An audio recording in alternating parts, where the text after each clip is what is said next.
Okay. Hacham and Yana the Crow, Hacham and Yana the Crow. Depends on what the story is. So he says, Hacham and Yana the Crow, Hatam and Yana the Crow.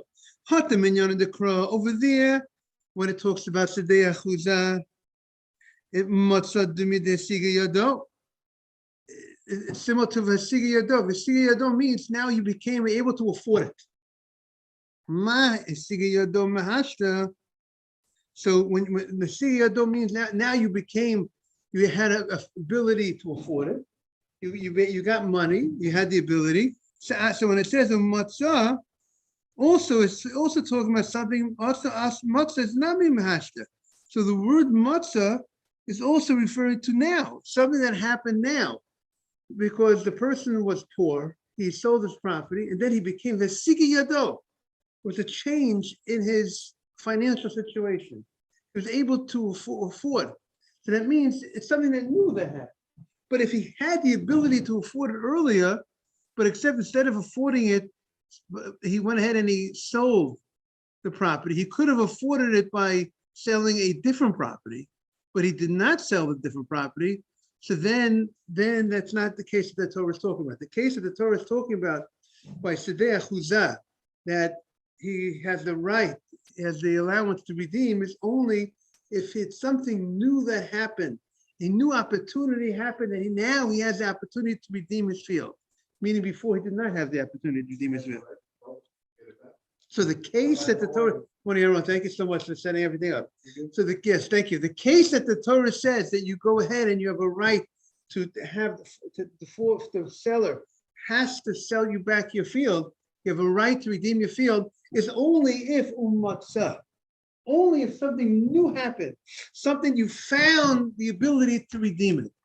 Meaning you did not have the ability beforehand when you sold your field. But if you had the ability beforehand, because you had other property, but you did not use and sell the other property, you wanted to sell this property, but you could have sold the other property to pay for this, and then instead of selling this property, you could have sold property B. Then you do not have the right to go ahead and say, I want to redeem my field at a later time. The only time you have a right to redeem your field at a later time is at the time that you sold the field originally, you had no way of keeping that field. But if you had property that you could have used that could have given you the financial ability to keep this first field, then you cannot go ahead later and say, now I want to redeem that field. You got it, Mr. Safety, what's happening? Is it clear? The story is, if I have two fields, if someone has two fields, I want to sell field number one, but I own field number two. I could have sold field number two instead of selling field number one. So now that I sold field number one, I can't use later on and say I'm going to sell field number two and use the proceeds to redeem field number one. Because I always had the ability to get field number one, always at the time that I sold it to begin with, I had the ability not to sell it. Because I had the ability I had cash, I could have raised cash by using my other field. So the case that the Torah says that you have the ability to go ahead and say, I want to redeem the field back, so I had no time that I sold it, I had no other way to get this field. Is that clear? Mr. Safety, is that? The Gemara says one might be a better land, right? But the Gemara is saying that even if I want to go ahead, right, that's what the Gemara is. Right.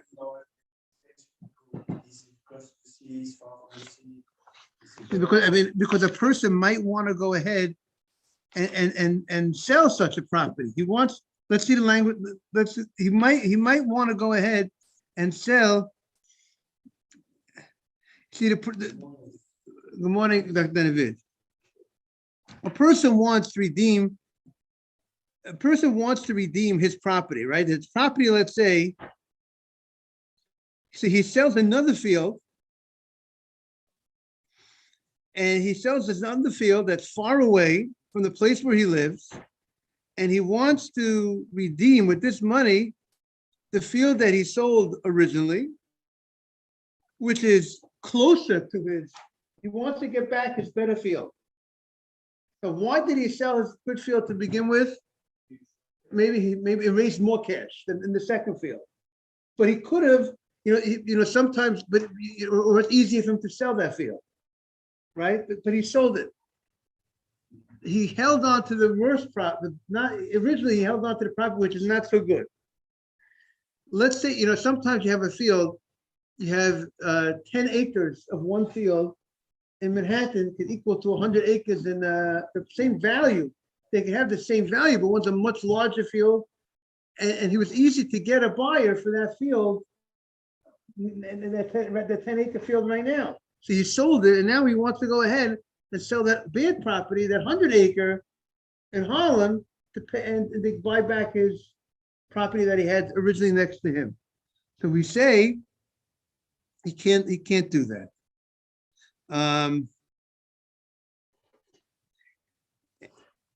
And even so, I think the Ritva says usually it's common that people, would want eventually to sell something which is far away to get back. That's the norm. You want to get back the good thing, and if still the Torah says you do not have the ability to go ahead and get that back, to force the seller to sell it back to you, because you had the ability at the time that you sold the first field to begin with. You could have sold the other field. You had that ability. So that's what the Gemara says. So hacha, so af matzah nami mahashta. Hacha minyana dikra. Umatzah dumya diyar. When the axe went and hit the guy, similar to we're just reading inside the Gemara that we spoke out yesterday. We spoke out yesterday, Dr. Navid, you have the Gemara? We're on Chesam and Aleph, 8a. Mr. Hebrew on Chetam and Aleph 8a. We're in about 10 lines into the wide lines.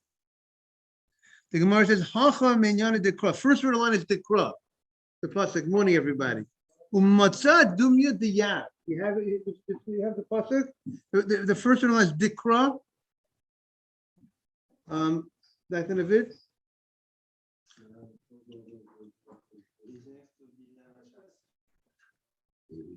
You got it? Ma yar mide de ite mekara. The one of Mr. Patesh, one of Mr. Rapport. The forest is here from all along. When you come into the forest is something that's been here from day one. Shem paid the forest. Sheshin made bracious. So too, af matzah nami mide de ite mekara. So since the context of the part, you're coming into the forest is something that's there from before. So too, when the Torah says umatzah and the axe found the person, talking about finding the person that was there from before.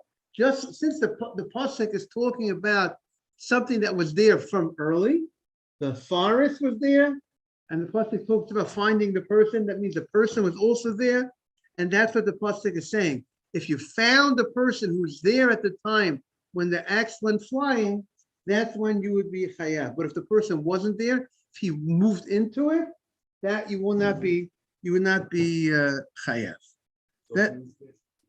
Say it again. Therefore, if the man was there, you should have been more careful, and it hit him, and he didn't walk into it, it walked into the man, therefore you're chayav. That's the case. Umatzah. The case of the Torah that your person is chayav, if the iron hits the person, is when the person was there, it hit him in the spot where he was. Not that he walked into he moved, but as a result of him moving, he met the item. Meaning, when you threw the item, if it was not going to hit him at the time you threw the item, if the item was thrown, but he walks into it, he walks into the direction of it. Beforehand, it wasn't going to hit him. He would have stood where he was at the time the axe went flying. He would not have gotten hit. But he walks into it. That's the case. The Torah says he would be exempt if he walks into it. What? Right. The point that the Gemara wants to say is that we find that when it comes to redeeming a field, the Torah uses the word umatzah. Same word, and the Gemara says the same word has two different meanings. Over there it means umatzah that he did not have that ability before, didn't have any fields, but he had umatzah. Now he found, it's a new thing. Matzah over there means he found the ability to redeem the field, which he had no ability to redeem the field at the time that he sold it to begin with. Right. It's just trying to tell us that we have the same word to two different meanings. Sometimes it's this word, and it all depends in the backdrop. So then we would have to, the Gemara would have, yes, there's a, it would seem like it's only two, correct. There's a word in the Torah, ki, that could have 4 different meanings. If sometimes, or I think it's key, or there's some words you find in the Torah that can have multiple meanings. When, if, because there's certain things that they can have multiple meanings. The Gemara would have said. It should ask. It should say, explain why is it. What does it mean over here and not over there? Okay. Hazorik gets Evan. Now it's starting a new piece. Would you want the? You want? I'll give you a copy. Hazorik gets Evan. Someone is throwing the stone. Would you want? Okay, good. You're doing the original fashion, oral Torah. That's the way it used to be. Yeah. Okay. That's how they used to. That's how they used to do it. Okay. Okay. We all did it. We all did it back then. Okay. One of the rabbis say to Rav, everyone have the place? Now, the Gemara now is going on a part of the Mishnah. The Mishnah had stated, the end of the Mishnah had stated that the case that the Torah obligates exile is when you hit somebody, when someone kills someone inadvertently while involved in a mundane activity or non-mitzvah activity. Because he said, you came into the forest to cut wood. Cutting wood is something which is not the Mishnah says a voluntary act. It's not that the Torah has asked you to cut wood. Not like the Torah asks you to put on tefillin. So you're involved in doing a mitzvah, putting on tefillin. But here you were involved in a voluntary act. What was the Mona Yosef? What was the voluntary act that you were involved with? Cutting wood. So the Gemara says similarly, any type of act that's similar. The fact that the Torah gives us a certain case is teaching us that the law is similar to this case. It has to be a case that you're involved in a non-mitzvah act. But if you be involved in a mitzvah act, if you will be involved in, let's say you're a parent and you are disciplining the child, and the child, chas v'shalom, passes away as a result of the discipline, or you're a teacher disciplining a child, and this child dies as a result of the discipline, or you are a messenger of the court who is disciplining someone who does not want to come to court, and he needs to come to court. And as a result of that, he passes away. Those cases, the Torah will not obligate exile, no obligation of gold. Patur megolut in those cases. In those cases, they do not go to exile. The Torah, by giving us the case that he was chopping wood, he was involved in an act which is a voluntary act, not a mitzvah act, teaches us it's not just telling us a random case, rather that case is teaching us this law, that the parent is not going to go to exile if he kills his child while disciplining the child. Now, again, we have to say, it's not talking about that the parent overdid it clearly overdid it, or the rabbi or the teacher clearly overdid it, because then it's negligence. If it was clear negligence, then you don't need a pasuk to tell me he doesn't go to exile when someone was grossly negligent. We're obviously talking about something that it was not grossly negligent. It wasn't expected such a thing to happen. And yet the Torah says that he's exempt. They're exempt from exile. So one of the rabbis, Michael, you have the Gemara. So he has a question on the Mishnah. How do you know that the case of the Torah is when you're cutting the wood is a voluntary act? There are cases of cutting wood which you would identify as a mitzvah activity. You're cutting wood to make a sukkah, or you're cutting wood to for the altar, for the mizbeach. There's a special mitzvah that there should be a fire on the mizbeach all the time. And I think Rav Kook said a very beautiful idea. What's the idea of the fire on the mizbeach? Every person is like a mizbeach. Every person has a fire within. We have that fire, and we have to constantly feed that fire that we have. You have to feed the fire on the altar. You have to feed your fire, your spiritual fire. Something Mr. Rappaport would relate to, for a spiritual idea, right, Mr. Rappaport? That spiritual fire you have to constantly feed. So the idea of that the fire on the altar is always there, and you have to keep on, even if you're not bringing a korban, not bringing an offering, you have to have the fire going. So therefore, you have to go ahead and make sure at all times your fire is strong. Feed it, and that's why the Kuzari says when you get up in the morning, you learn, do mitzvot. That's feeding that fire. That's feeding the fire that you have within you. So you have a mitzvah to feed the mizbeach. Eish hamizbeach tukabo. And there's also an idea. The Torah says you're not allowed to take out the fire from the mizbeach. One of the prohibitions of the Torah is you can't put water on the mizbeach. You have to take out that fire.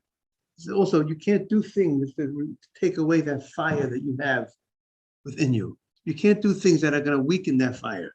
Go to the wrong places, do the wrong things that weaken that fire. I like that. So that's what the Torah says. So now the Gemara's question is mimai. How do we know? First word of line is mimai. How do you know the mechatavat itzim, that the cutting of the wood of the Torah is the reshut, is a voluntary act? Dilma, perhaps, mechatavat itzim, the sukkah. The cutting, the Torah's case, when the guy's coming into the forest, maybe he's coming into the forest to cut the wood for the sukkah. Umechatavat itzim, the maracha, or the cutting of the wood for the altar, for the mizbeah.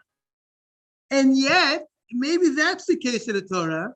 And even so you were involved in that act, Morris, of cutting wood for the sukkah, or cutting wood for the Amar Rachmana, the more merciful one, meaning Hashem, like Rachmana is the language of Rachamim, referred to God as Rachamana.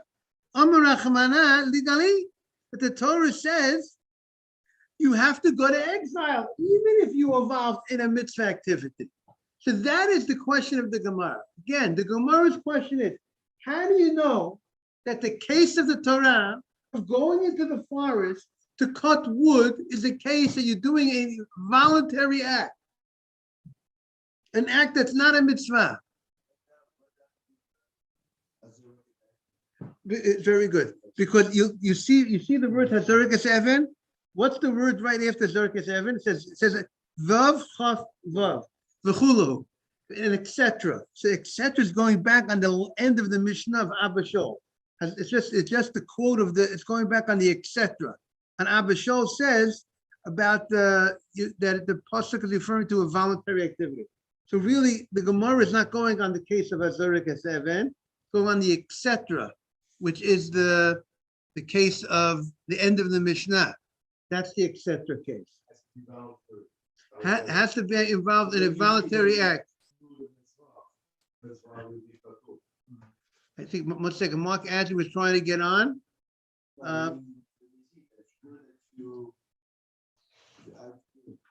Say that again about Mezid. Again, explain what you mean by Mezid. Maybe someone might ask you to for the sukkah, or you have to take Okay, again, the case of going, good morning, Mark. Good morning. The case that the Torah is talking about, that a guy goes to exile, is never a real mazid. It's never the real intentional act, and it's never the real total accident. It's the middle of the line. That's the case of the Torah. Something that he was not grossly negligent, and it was not 100% accidental. It's in the middle. He could have done a little better, right? That's the case. Correct, Mr. Haber? He could have been a little bit more careful. Like the guy going down the ladder. He fell. He could have been a little more careful going down the ladder. Now,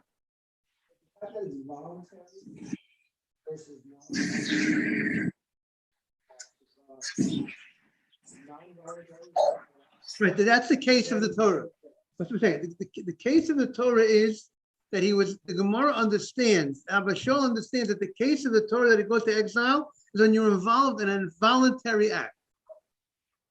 But if you have been involved in a mitzvah act, if you would have been mandated to do that type of activity, you will not go to exile if someone gets killed as a result of your actions that you were doing because you were mandated by God to do that action. You weren't mandated by God to kill anybody, of course, but the fact that the activity that you were in was mandated by God, if it would be mandated by God, the messenger of the court is mandated to go ahead and make sure to enforce the law, to make sure people come to court, and therefore that's why the Torah says shoftim v'shotrim. We appoint judges and we appoint officers. That's the shotrim. The officers have to go and make sure that people come to court. And if while he was in active duty, in the line of duty, it's like, we have the situation with the police.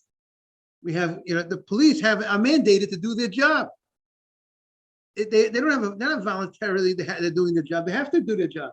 So if they're in the court of action, they kill somebody involuntarily, they would not have to go, they shouldn't have to go based on, these type of ideas.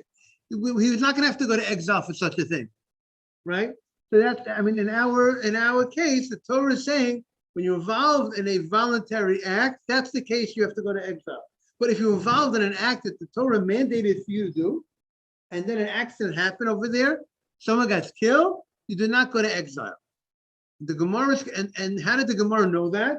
The Mishnah knew that by the fact that Torah talks about a case of chopping wood. And the Gemara understands the fact that you're talking about a case of chopping wood, the act of chopping wood is a voluntary act.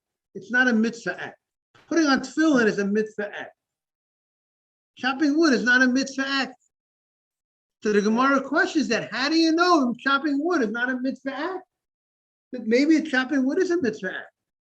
And if it's a mitzvah act, and yet the Torah says you were chopping wood, and you go to and you hit the axe went flying, hit someone, the Torah says you go to exile. So we see the Torah says you go to exile under all circumstances, whether it's a mitzvah or not a mitzvah. How could we say that the case of chopping wood is not a mitzvah? Maybe the case of chopping wood is a mitzvah. You were chopping wood for a sukkah. You were chopping wood for the mizbeach. That is the Gemara's question. How do you know that the case of the Torah is a voluntary case?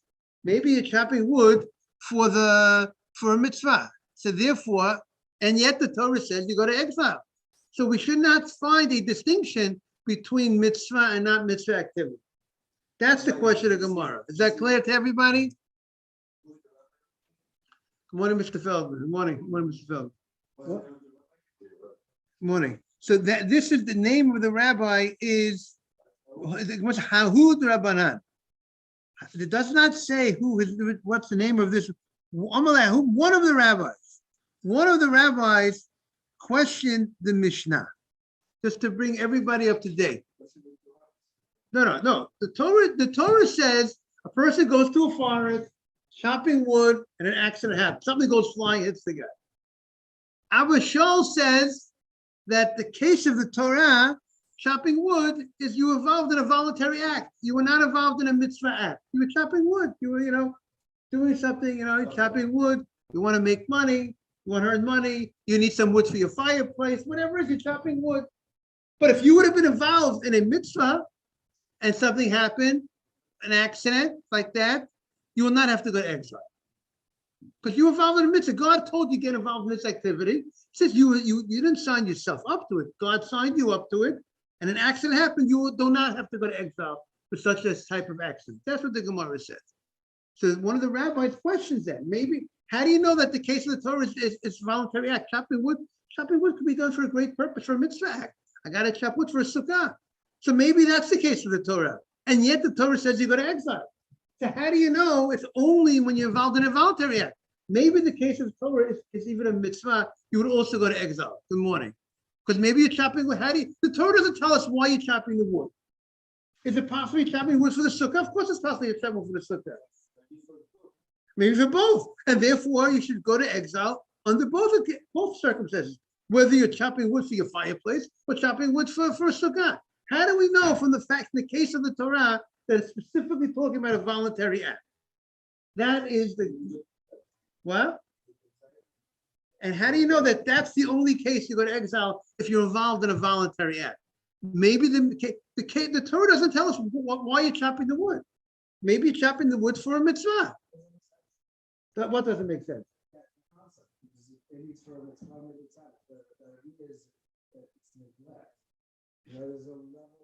It's a small level, right? A small level of neglect, not a full neglect. How much is a small level of neglect? It shouldn't matter if you're chopping wood for sukkah or for your fire. Okay, but that's the chidush. The chidush is that maybe the Torah is teaching. Abba Shol says it does make a difference. If God signed you up for this, so God says, I'm not going to obligate you to go to exile. If something happened, if an accident, it was still an accident. It was still inadvertent, definitely. It wasn't like he meant to kill. It wasn't like he was grossly negligent. No, again, listen. Again, each rabbi has his opinion, but at the end of the day, the Gemara. That's what the rabbi said. There's a difference between if you're involved in a voluntary activity or mitzvah activity. But the Gemara's question: how do you know you're not? How do you know the case of the Torah you're not involved in a mitzvah activity? That's the Gemara's question. Amalek. So he says back that chopping the wood for a sukkah is more of a preparatory act. It's not the mitzvah itself. The mitzvah itself is, let's say, is to sit in a sukkah. And there's some that say that the actual building of the sukkah is a mitzvah. But that preparation of cutting the wood for the sukkah is one step before the mitzvah. And therefore, if you cutting we know the Torah, the case of the Torah it's not talking about you're involved in the process of the mitzvah itself, because we don't find chopping wood itself to be the mitzvah itself. It could be the stage before. Similarly, chopping wood.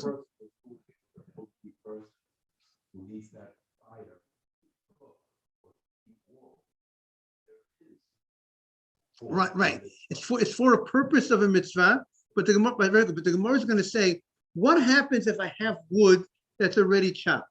Let's say the guy chopped the wood, the non-Jew chopped the wood. Or let's say the wood, there was a storm and it knocked and the trees came down, the wood was down, the branches, boom, all the branches came down. It's not something that I have to cut. It's not something that I need to do. So the fact that it's that type of level, that it's not something that I need to do. So now there are times but there are other times that I have to chop the wood. I don't have wood. I got to chop it. There's no storm. Every day is a beautiful day. But the fact that this can be accomplished without it's not mandatory that I have to cut it, does not classify it it classifies it more in a preparation for a mitzvah.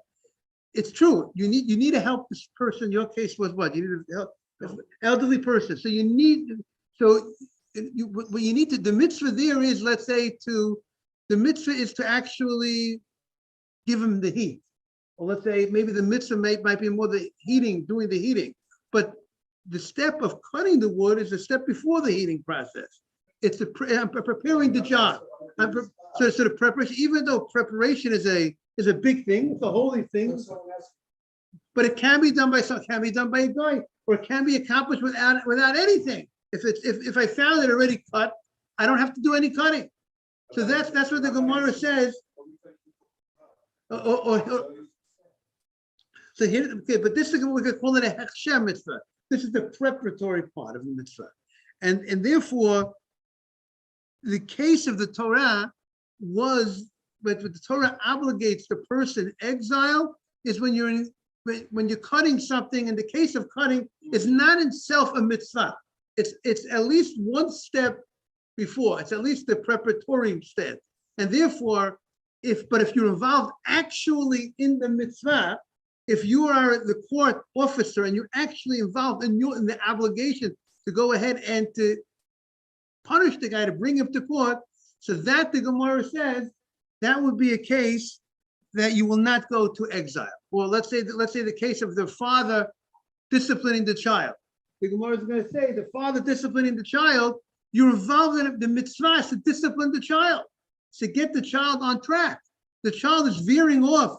He's taking the wrong train. He's not following the ways that the Jewish spirit is supposed to follow. But then the Gemara is going to ask, what do you mean? If the child does not require the discipline, you do not need it. He will not get disciplined. So why should we? The same way, if the wood of the tree would be cut, you have to hit the child. It's only if the child is not acting properly. So therefore, the Gemara wants to say, so the hitting is not something that you have to. It's not mandated. You have to hit that child.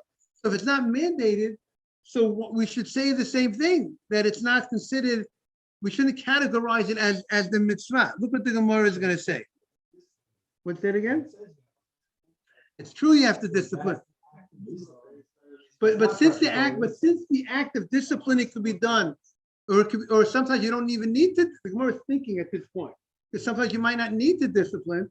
So we're not going to call that the act of mitzvah. The fact that it can be accomplished without it. If the kid it follows everything, so you don't need to discipline the kid. But the Gemara is going to say a very interesting chiddush I want to share before we go. Forgive me, Dr. Navid. The Gemara is going to say that there's a mitzvah to discipline a kid, even if the kid does everything right. Amazing concept. What's the idea? It's important to humble a child. That's how some explain. Let the child be humble. Of course, it does not mean that you discipline a kid you abuse the kid in any way. But there's a concept that if you humble a child, that will help him, that he will be humble now, and he will live, and he will not go off the path. Kids that are never disciplined, the goody kid that's never disciplined as a child, then when he gets older, he might start going off and doing. So the discipline that you do to the child when he's young will stand for him. That when he gets older, he will be a much better person if he was a discipline. And I think in a certain sense, you see, I know society today might prove how there's no discipline by many places, and you see what the people look like when they get a little older, right? What I'm saying, they're really looking bad, and they're looking bad. They're getting worse and worse every day. There's no, because some people, because the children will never humble as a young person. And therefore now when they get older, they do what they want, right? Mr. Feldman, right? I see the nodding of the heads over here, and this is what's happening with the society. And that's what if you discipline your child, then you could relax and rest. You'll have a lot of nachat from the children. Of course, it has to be done right. Shouldn't be overdone. Shouldn't be underdone. But it should be done right. Like my father, I'll end with this, of blessed memory. When he gave me a little discipline, he said, it hurts me more than it hurts you. And he always had love, but you know what? But he meant it. I hope you meant it too, I bet. Yeah. Yes, but there are people that don't mean it. But you know what? My best teacher, my best rabbi was the one who was disciplined the most. That in the old days. Today they can't do that anymore. But he was the. Okay, I want to wish everyone a great day, everybody. Yes. Michael, we have to address your issue, your emotion, your issue about is it But it's not perfect, right? We have to address that. Right. But the other part, if you found it with, if you don't always have to do it, the Gemara is classifying it. Maybe we're not going to look. It's not that type of mitzvah, but it's something that needs more looking at. Of the pasuk of the Torah about the mitzvah, specification of the Torah, right? Right. So if there could be any case.